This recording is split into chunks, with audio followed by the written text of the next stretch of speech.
नमो भवाय च रुद्राय च नमः शर्वाय च पशुपतये च नमो नीलग्रीवाय च शितिकण्ठाय च नमः कवर्तिने च व्युक्तकेशाय च नमः सहस्राक्षाय च शतधन्वने च नमो गिरिजाय च शिपिभिष्टाय च नमो मीढुष्टमाय चेषुमते च नमो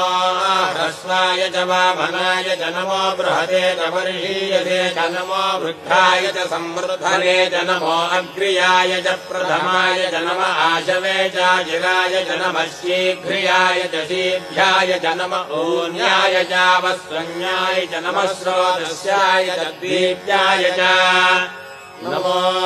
ज्येष्ठाय च कनिष्ठाय च नमः पूर्वजाय चापरजाय च नमो मध्यमाय चापगल्भाय च नमो जघन्याय च बुद्धियाय च नमः श्रोभ्याय च प्रतिशल्याय च नमो याम्याय च क्षेम्याय च नमो